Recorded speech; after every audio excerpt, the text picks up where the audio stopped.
saw in January. And how many did you say that? 21. Okay, so I'm still counting 15 on the house. I'm sorry, excuse me. I'm sorry, excuse me. Excuse me.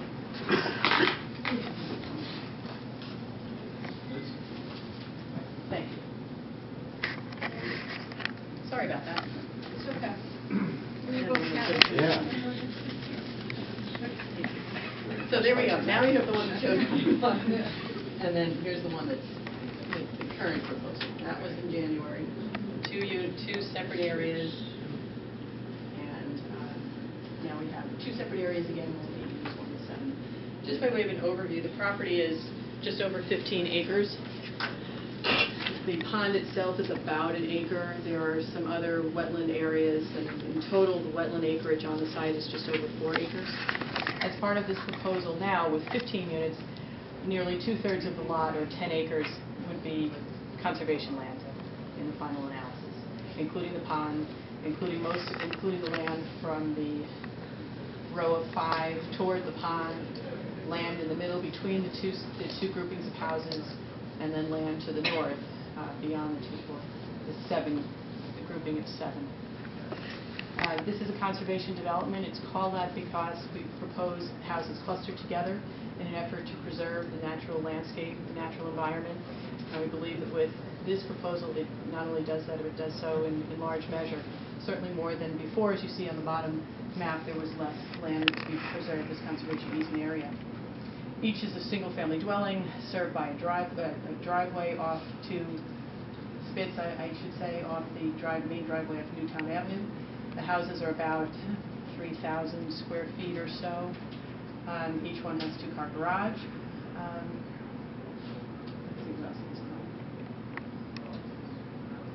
It would need approval by the City Zoning Commission under a special permit, and that application is also currently pending before that agency. There are some loss of wetlands on the site, but less than the application that you saw in January, and we'll go through those in just a minute. But in mitigation of those loss of wetlands, we're proposing improvements to existing wetland systems that exist. Prior to that, you had heard we were going to be creating some wetlands, and there was some concern by some of you as to whether or not that was the most appropriate mitigation measure. So we've taken your comments and concerns to heart, and I'm sure Kate can go through with you in greater detail how the proposal to mitigate the loss of wetlands is better in this plan than the one before you. I should have mentioned it beforehand, but to say Kate Throckmorton of Environmental Land Solutions is here. Holt McCord is our project engineer of McCord Engineering. He's here. Keith Russo of Special Properties, the applicant, is here as well. So if you have questions of any of us, we'd be happy to answer them. So maybe at this time, Kate, if you wouldn't mind, go through just briefly the wetland systems that exist. Sure.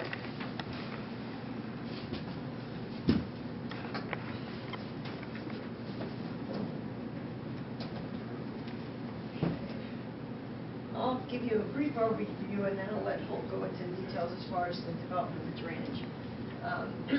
Newtown Avenue is up at the top of the page. Cranberry Road is on the left.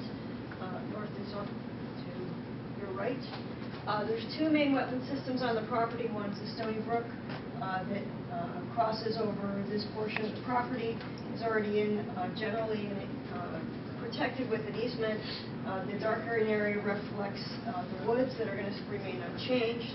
The brook comes down and is impounded by a dam at this portion, which has created the pond. It's a fairly big system and has a wide variety of wetland functions, including water recharge, flood protection, nutrient uptake, and wildlife habitat. The other corridor wetland is the central corridor wetland, which is smaller and has been historically impacted over the many years with a previous residential property that was developed. There's an existing driveway that comes in, crosses the main wetlands, and comes in here to the old White Barn Theater. There's also a driveway that comes in off Cranberry Road that served the house that came in through a loop arrangement configuration and serve the house in this area. So with this plan, we're going to use the main access off of Newtown Avenue.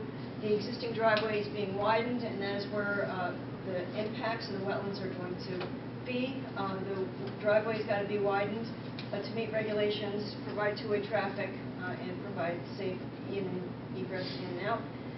So that is going to be, the wetland impact is going to be limited just to this entry drive area.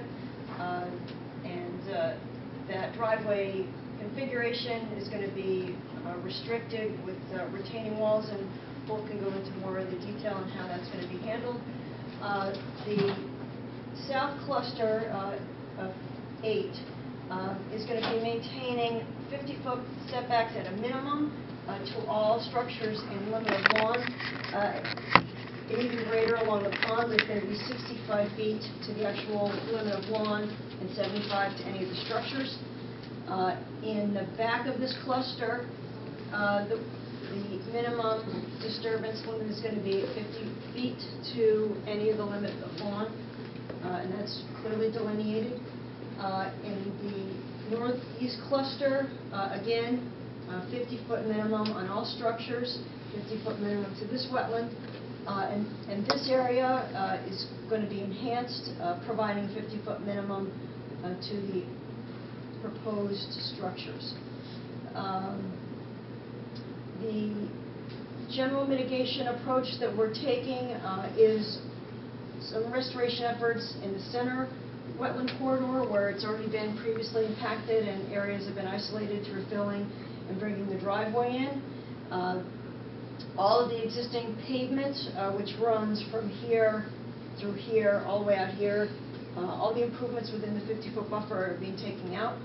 And the previously filled wetlands are going to be excavated and restored so that these now existing pocket wetlands will be connected and be able to provide a little more functionality to this wetland. I'm not sure if it's clear, but there's a light green area here. That's the existing driveway. This is all going to be come out and replanted. The existing driveway within this upland review area is going to be taken out and replanted, as well as this. So we've got over 1,000 feet of old driveway coming out through this area. On this side, in this cluster, there's an existing old driveway that runs actually parallel and right up to the wetlands. That area is going to be completely taken out and restored, as well as the White Barn Theater, which is actually very close to the wetland, and that's coming out so that when all said and done, that buffer is actually being enhanced and widened to 50 feet. Also, there's an existing old parking area up here in the meadow. Most of it is outside of your upland review area, but that's going to be reverted back into a meadow. There's an old wood chip dump, which is fairly significant and deep, that was developed off of this parking area. That's going to be pulled back to also provide some additional wetland enhancements here, and also to see if we can remove and manage the Japanese knotweed grouping that is developed in that area. I think that's most of the highlights. There's 3 basins that Hulk can go into more detail about, but this one basin, for instance, is also going in where there's an existing driveway, and that's going to be enhanced within the buffer area. And that's a brief overview. I'm going to let Hulk go into the details.